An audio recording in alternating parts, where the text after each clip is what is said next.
한동훈 비대위원장이 자맹 중이라잖아요. 그렇게 이제 언론에 그렇게 돼요. 네. 자맹 중인데 중. 자꾸 나와요. 어떻게? 아니 자맹이면 원래 나오면 안 되는 거예요. 도서관에서 사진이 찍혀가지고 도서관에 누군가를 만나고 뭐 지지자인지 모르겠습니다만 책에다가 뭐 사인도 해주고 대놓고 사진을 찍히셨더라고요. 보통 이제 그리고 뭐 지난번엔 집 근처에서 뭐 걸어가는 장면 보고 뒷모습 사진 찍혀가지고 이게 한동훈 전 비대위원장이 아니 이런 논란도 좀 있고 이랬는데 이렇게 자꾸 언론에 노출이 되고 또는 외부에 노출이 되는 것이 전당대회 출마를 염두에 둔 게 아니야 이런 얘기들이 나오고 있는데 전현희 당선인께서 어떻게 생각하세요? 출마 가능성이 있다고 보십니까? 지금 정치 행위를 하고 있다 생각을 하고요. 이번에 도서관에서의 이제 그 모습은 예. 뭐 경험해본 사람들은 네. 다 알겠지만 네. 그는 의식하고 대놓고 자기의 존재를 알리려고 하는 그런 의도가 의도가 너무나 명백해 보입니다. 도서관에 가서 책을 이렇게 여러 권을 쌓아놓고 책을 읽는 행위도 사실상 일반인들은 그렇게 잘 안 하지 하죠. 않죠. 가서 자기가 네. 보고 싶은 책 한 권만 그렇죠. 이렇게 보는 거지. 그것도 뭐 특히나 뭐 저도 좀 얼굴이 알려진 편인데 네. 만약에 도서관에서 책을 읽고 싶으면 숨어서 안 보이는 그렇죠. 데서 네. 이렇게 좀 눈에 안 띄게 네, 네, 하는 네. 게 그냥 일반적인 그렇죠. 그런 마음이거든요. 근데 대놓고 저렇게. 예, 근데 저는 뭐 여러 가지 모습이 상당히 연출을 한 한 게 듯한 아닌가. 예, 그런 모습으로 보이고 도서관에서 내가 책을 읽고 있다라는 것을 알리고 싶어하는 그런 모습으로 보입니다. 그러니까요. 예, 그래서 이거는 뭐 뭔가 자신의 존재를 이렇게 지금 나 아직 안 죽었어, 나 뭔가 할 거야라는 그렇죠. 것을 알리는 보여주는 그런 거죠. 모습으로 보이고요. 네. 그렇기 때문에 자연스럽게 이번에 전당대회 출마를 염두에 둔 행보가 아닌가 그런 생각이 들고, 근데 그런 행보라면 이건 좀 약간 너무 좀 인위적이고 좀 그런 느낌이다. 그러니까. 자연스럽지가 않다. 맞습니다. 정정당당히 전당대회 출마를 좀 뭔가 네. 공식적으로 밝히면서 행보를 하는 게 맞지.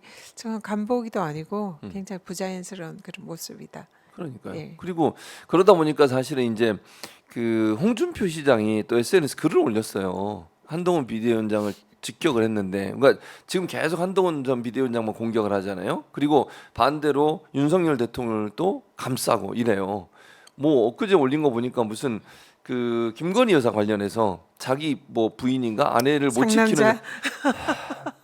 그게 그 논리하고 맞는지 모르. 아니 그러니까 말이 안 맞아요 앞뒤가. 안 맞죠. 이게 진짜 그게 상남자가 그게 모르겠습니다. 일반 예, 보통 예. 가정이면은 네, 뭐 자기 그럴 수 뭐 있죠. 부인을 지키기 위해서 예, 예, 그런다지만 이분은 대통령이고 한 그렇죠. 나라의 국정 최고 책임자인데 거기에 대해서 또 더구나 검찰총장 출신으로 내 앞에 불법이 지나가지 않게 하겠다 그런 정도의 각오로 국민들 앞에 서셔야 될 분이 그러니까요. 자기 부인이라고 그걸 감싸고 예외를 한다면은 거기에 대해서 비판하는 게 맞는 거죠. 그걸 그렇죠. 두둔하면서 마치 일반인처럼 이거는 자기 부인을 지키기 위한 그런 바람직한 남자의 모습 이런 식으로 하는 거는 아무리 이 대통령에게 잘 보이고 싶은 마음이 있어도 이건 선을 넘는 거다. 그러니까요. 그런 생각이 듭니다. 그러면서 이제 오늘 올린 거 이제 오늘 올린 거 같은데 아마 한번 네. 나중에 우리 박 기자가 찾으시면 찾아와 주시고요. 거기 보면 뭘 썼냐면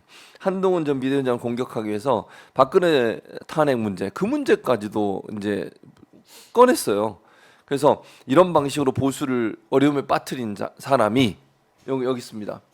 지금 2017년 박근혜 탄핵 때 우리 당 의원들이 취했던 나만 살겠다는 그 비겁한 행태를 잊을 수가 없다. 그러면서 쭉 보면 2017년 5월 문재인 정권이 들어서 난 뒤 자행됐던 보수 괴멸을 위한 무자비한 국정농단 정치 수사 이거 누굽니까? 윤석열 아닙니까? 당연히 지금 박근혜 네. 탄핵 때 했던 게 네. 물론 한동훈도 했지만 네. 사실은 가장 대표적인 검사가 윤석열 윤석열이죠. 검사, 그렇죠. 네. 그러니까 윤석열에 네. 대해서는 네. 아무런 언급 없이 그러니까요. 한동훈만 또 그래. 저렇게 비난을 하는 거는 너무 웃기지 않습니까? 저렇게 얘기하면 저 대상엔 윤석열 대통령이 반드시 들어가야 돼요. 그렇죠. 근데 저 밑에 내려가 보면요 이렇게 되어 있어요. 저기 보면 문재인의 사냥개가 되어 우리를 지옥으로 몰고 간 얘 밑에서 애가 누굽니까? 그 제가 볼 때는 이제 한동훈 전 비대위원장을 지칭한 걸로 보여요. 얘 밑에서 배알도 없이 또 정치를 하겠다는 건가? 내가 윤통을 옹호하는 건 그의 정책이 좋아서가 아니라 2017년 사태 재발을 막자는 거다. 근데 그 2017년 사태로 지적했던 것이 윤석열 대통령이 했던 수사예요. 주역이죠 당시에. 그 근데 밑에 있던 게 한동훈인 한동훈이고. 거고. 그러니까 앞뒤가 안 맞죠. 네, 앞뒤가 안 네. 맞아요. 근데 홍준표 이 지금 시장이 네. 사실은 이제 한동훈이 차기에 어쨌든 차기 대권의 그렇죠. 그 경쟁자죠. 유력한 경쟁자라고 네. 생각하고 지금 이제 자신의 그런 목적을 위해서 윤통을 뭔가 윤석열 대통령을 편을 들고 옹호하면서 그렇죠. 맞아요. 사실 이제 어떻게 보면 그의 후계자 내지 그렇죠. 낙점을 받으려는 맞아요. 의도가 아닐까. 네. 근데 그렇다면 일관성 있게 얘기를 해야 되는 거지. 지금 탄핵의 주역에 대해서 그 수사했던 그런 책임을 한동훈에게는 묻고 있으면서 네. 거기에 대해서 사실상 실제적인 책임자였던 그렇죠. 윤석열에 대해서 아무런 언급을 하지 않고 네. 그걸 가지고 비난한 거냐는 이건 말이 안 맞잖아요. 앞뒤가 맞지 않은 네. 그런 지적이라고 볼 수밖에 그러니까요. 없고 자기의 유력한 경쟁자를 이렇게 벌써부터 견제하는 그런 걸로밖에 보이지 않습니다. 네. 저는 이해가 안 돼요. 아까 상남자 그 얘기도 마찬가지. 네, 네. 그러니까 부인을 지키지 못하는 게 아닌 예를 들면 대통령의 부인이 뭐 여러 가지 의혹 때문에 법적으로 문제될 수 있는 행동을 했다라고 의혹이 생기는 상황에서 그걸 보호하는 게 대통령 역할일까? 그게 상남자일까? 그건 아니잖아요. 말이 안 근데 되죠. 그런 말을 가지고 정말 상남자라면 네, 네. 이런 경우에는 공적인 지위에 있는 대통령으로서는 정말 진짜 가슴이 아프고 눈물이 앞을 가리더라도 국민들을 위해서 우리 부인이 만약에 불법을 저질렀다면 거기에 대해서 책임을 지도록 하겠다. 예, 그렇죠. 그리고 또 진짜 상남자라면 예, 예.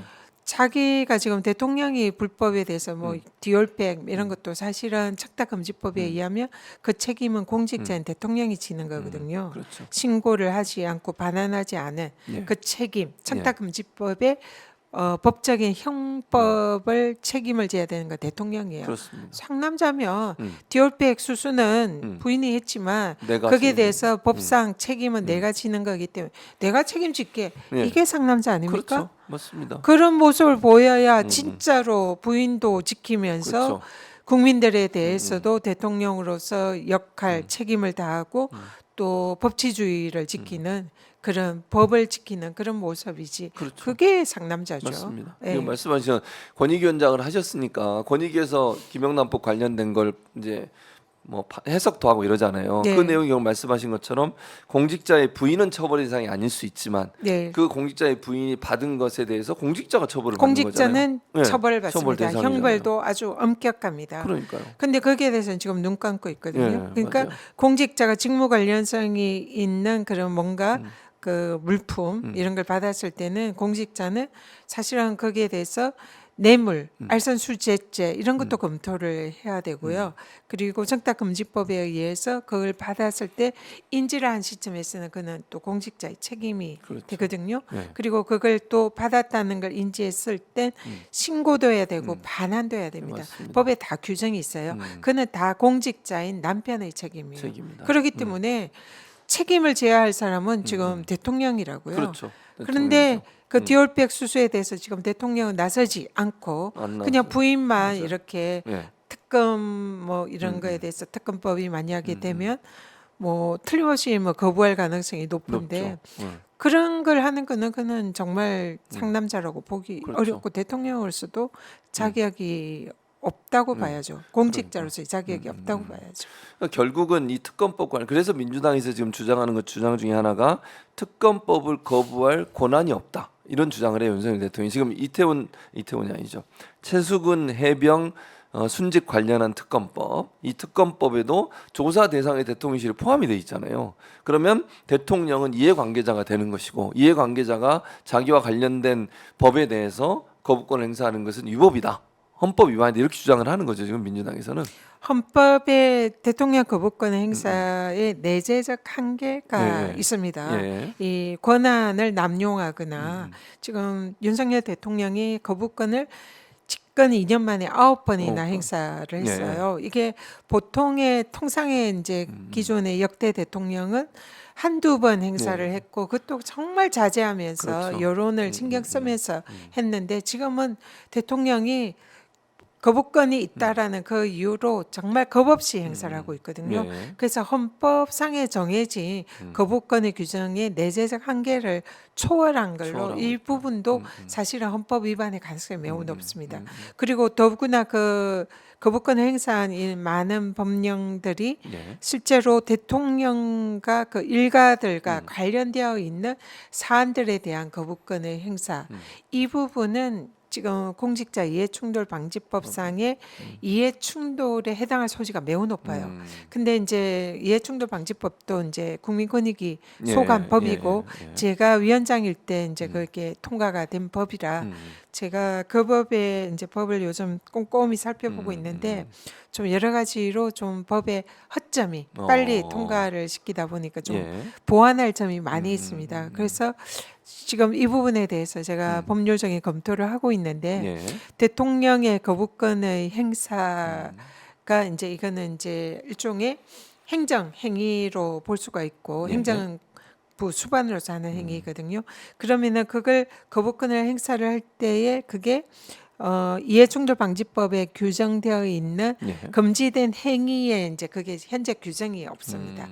그래서 이 부분에 대한 사실 규정도 필요하다는 생각이 필요하다. 들고요. 그리고 이해관계자일 때에 예. 그런 거부권에 대해서 좀 행사를 제한할 수 제한하는. 있는 이런 부분에 공직자 이해충돌방지법에 좀 규정이 필요하지 않나 생각하고요. 예. 지금 이 부분에 대해서 법리 검토를 예. 하고 있습니다. 그래서 이게 만약 법이 통과가 되면 대통령이 자신과 자신의 가족들과 그런 그 자신의 이익에 관련되어 있는 이해 충돌이 있는 사안에 대해서는 거부권을 행사할 수 없도록 제한하는 이런 필요성이 있다.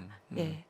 저는 그래서 이제 민주당 내에서는 이런 얘기까지 나오고 있더라고요. 그러니까 헌법 개헌을 하자, 원포인트 개헌을 하는데 그 네. 부분만 개헌하자 이런 네. 주장을 하니까 더 웃긴 건 추경호 원내대표 하는 말이 더 웃겨요. 네. 뭐라고 얘기하냐면 상권 분립에 어긋나는 행동이래요.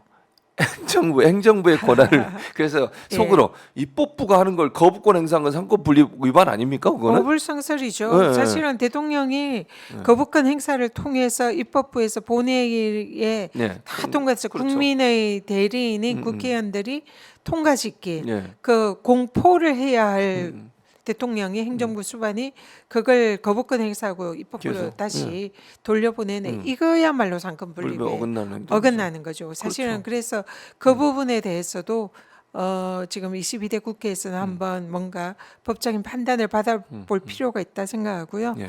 근데 이제 거부권 행사를 좌제시키는 게 개헌을 통해서만 할 수 있는 것이 아니라 네. 입법을 통해서도 할 수 있는 방법이 있을 수 있다. 있다. 그래서 저는 이걸 지금 현재 법리 검토를 하고 있고 그 부분을 이번에 국회에 입성하면 좀 예. 1호 법안으로 1호 하는 법안으로. 것도 지금 네. 예, 검토를 하고 있습니다. 그러니까 말씀하신 것처럼 개헌하는 게 조금 어렵고 네. 이러니까 단계가 또 네. 개헌하다 보면 하나만 하긴 또 어렵고 여러 가지를 같이 해야 되니 네. 지금 입법 과정을 통해서 할 수 있는 부분이라면 좀 더 쉽게 할 수 있는 거잖아요. 네. 그거는. 그래서 이해충돌방지법을 제가 권익위원장 때 제정한 만큼 그 법의 미비한 사안을 다시 한번 보완한다는 그런 의미에서도 그런 부분에 대해서 촘촘히 한번 예. 더 챙겨볼 생각입니다.